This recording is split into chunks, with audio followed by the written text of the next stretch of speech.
AJ ನ್ಯೂಸ್ಗೆ ಸ್ವಾಗತ. ಯಾದಗಿರಿ ಜಿಲ್ಲೆಯ ಸುರಪುರ ತಾಲೂಕಿನ ದೇವಾಪುರ ಗ್ರಾಮದಲ್ಲಿ ಇಂದು ಕೊಪ್ಪಳದ ಗವಿಸಿದ್ದೇಶ್ವರ ಮಹಾಸ್ವಾಮಿಗಳಿಂದ ಪ್ರವಚನ ಮಾಡಲಾಗಿದೆ.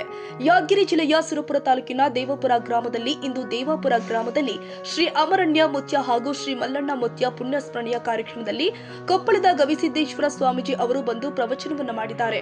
ಶ್ರೀ ಕೊಪ್ಪಳ ಗವಿಸಿದ್ದೇಶ್ವರ ಸ್ವಾಮೀಜಿ ಅವರು ಕರ್ನಾಟಕದಲ್ಲಿ ನಡೆದಾಡುವ ದೇವರು ಹಾಗೂ ಬಡ ಮಕ್ಕಳ ಪಾಲಿಗೆ ಮಹಾದೈವ ಸ್ವಾಮೀಜಿಗಳು ಅಂತ ಹೇಳಬಹುದು. ಇಂತಹ ಮಹಾಸ್ವಾಮೀಜಿಗಳು ನಮ್ಮ ದೇವಾಪುರ ಗ್ರಾಮಕ್ಕೆ ಬರಬೇಕಾದ್ರೆ ನಮ್ಮ ದೇವಾಪುರ ಗ್ರಾಮದ ಪುಣ್ಯ ಅಂತ ಹೇಳಬಹುದು. ಯಾಕಂದ್ರೆ ನಾವುಗಳು ಅಂತಹ ಸ್ವಾಮಿಗಳ ಪ್ರವಚನ ಕೇಳಬೇಕಾದ್ರೆ ಇಂದು ನಮ್ಮ ಪುಣ್ಯ ಅಂತ ಗ್ರಾಮದ ಜನ ಹೇಳ್ತಾರೆ.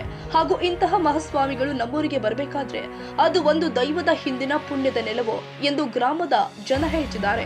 ಜಗಳ ಮಾತಿನಿಂದ ಚಲೋದಾಗ್ತದೆ. ಅದಕ್ಕೆ ಶರಣರು ಹೇಳಿದ್ದು ಬಂದವ್ರಿಗಂತೂ ಅನ್ನ ಕೊಡು ಮತ್ತೆರಡು ಚಲೋ ಮಾತಾಡೋರ ಜೊತೆ ಅಂದಿಲ್ಲಪ್ಪ ನನ್ನ ಹತ್ರ ಅಂದ್ರೆ ಮಾತಿಗಂತೂ ಕೊರತಿಲ್ಲ. ಮುಖದ ಮೇಲಿನ ನಗೆ. ಈಗ ಒಂದು ತಾಯಿ ಇರ್ತಾಳ, ಬಡಿವಿರ್ತಾಳೆ, ಅಕ್ಕಿ ಗುಡಿಸಿಲ್ನೊಳಗ ಗುಡಿಸ್ಲಕ್ಕಿದ ಅಕ್ಕಿ ಮನ್ಯಾಗ ಏನು ತೊಟ್ಟಲ, ಬೆಳ್ಳಿ ತೊಟ್ಲಲ್ಲ, ಒಂದು ಕಟ್ಟಿಗೆಯ ತೊಟ್ಟಿಲು ತರುವಷ್ಟು ಸಹಿತ ಆಕೆಗೆ ಶಕ್ತಿ ಇಲ್ಲ. ತನ್ನ ಸೀರಿನ ಹರಕ್ ಸೀರಿ ಜೋಳಿಗೆನ ತೊಟ್ಟಲು ಮಾಡಿ ಮಗುವಿಗೆ ಹಾಕ್ತಿರ್ತಾಳ. ಆ ಮಗು ತಾಯಿಗೆ ಸಂತೋಷ ಇಷ್ಟು ಕೊಡ್ತೈತಲ್ಲ, ಎದರಿಂದ ಅಂದ್ರೆ ಅದೇನು ಸಾಲ ತಂದು ಕೊಟ್ಟೈತೆ, ಬಂಗಾರ ತಂದು ಕೊಟ್ಟೈತೆ, ಏನೂ ಇಲ್ಲ. ಮುರುಕ ಗುಡಿಸಿಲಿನೊಳಗ ಹರಕ ಜೋಳಿಗೆ ಒಳಗೆ ಹಾಕಿದ ಮಗು, ಆ ಗುಡಿಸಲು ಎದರಿಂದ ನಂದನವನ ಆಗಿತ್ತು ಅಂದ್ರೆ ಆ ಸಣ್ಣ ಮಗುವಿನ ಮುಖದ ಮೇಲಿನ ಒಂದು ಮುಗುಳ್ನಗೆ ಆ ಗುಡಿಸಲನ ನಂದನವನವನ್ನಾಗಿ ಮಾಡುತ್ತೆ. ಎದರಿಂದ ಆಗಿದ್ದು ಸುಮ್ಮನೆ. ಇದೇ ಸಂದರ್ಭದಲ್ಲಿ ಶ್ರೀ ಅಮರಣ್ಣ ಮುತ್ಯ ಹಾಗೂ ಶ್ರೀ ಮಲ್ಲಣ್ಣ ಮುತ್ಯ ಚಾರಿಟಬಲ್ ಟ್ರಸ್ಟ್ನ ಅಧ್ಯಕ್ಷರು ಆದ ಶ್ರೀ ನಾಗರಾಜ ಮುತ್ಯ ಕಲಿಕೇರಿ, ದೇವಪುರಿನ ಹುಸೇನ್ ಭಾಷೆ ದೇವರ ಕುದುರೆಕಾರು ಆದ ಶ್ರೀ ರವಿ ಮುತ್ಯ ಕಲಿಕೇರಿ ಹಾಗೂ ಅಲಾಲಿ ಪರಂಪರೆಯ ಕುದುರೆಕಾರರು ಹಾಗೂ ದೇವಪುರದ ಗುರು ಹಿರಿಯರು, ರಾಜಕೀಯ ನಾಯಕರು ಹಾಗೂ ಸುತ್ತಮುತ್ತಲಿನ ಗ್ರಾಮಸ್ಥರಿಂದ ಬಹಳ ಅದ್ದೂರಿಯಾಗಿ ಈ ಕಾರ್ಯಕ್ರಮವನ್ನು ನಡೆಸಿಕೊಟ್ಟಿದ್ದಾರೆ.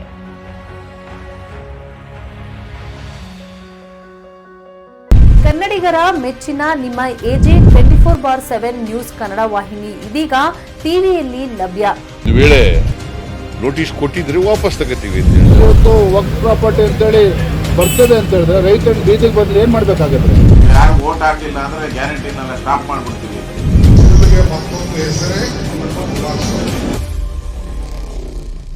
ಕರ್ನಾಟಕ ಮತ್ತು ದೇಶ ವಿದೇಶ 360 ಡಿಗ್ರಿ ಸುದ್ದಿ ಹಾಗೂ ಉತ್ತರ ಕರ್ನಾಟಕ, ಬೆಳಗಾವಿ, ಬಾಗಲಕೋಟೆ, ಧಾರವಾಡ, ಹಾವೇರಿ, ಗದಗ, ಬಿಜಾಪುರ ಜಿಲ್ಲೆಯ ಕ್ಷಣ ಕ್ಷಣದ ವಿವರವನ್ನ ಪಡೆಯುವುದಕ್ಕೆ ಎಜೆ 24/7 ನ್ಯೂಸ್ ಕನ್ನಡ ವಾಹಿನಿಯನ್ನ ಲೈಕ್ ಮಾಡಿ, ವಿಡಿಯೋಗಳನ್ನ ಶೇರ್ ಮಾಡಿ, ಕಮೆಂಟ್ ಮಾಡುವ ಮೂಲಕ ನಮ್ಮ ವಾಹಿನಿಗೆ ಸಹಕಾರ ನೀಡಿ ಮತ್ತು ಚಾನೆಲ್ ಅನ್ನ ಸಬ್ಸ್ಕ್ರೈಬ್ ಮಾಡಿ. ಧನ್ಯವಾದಗಳು.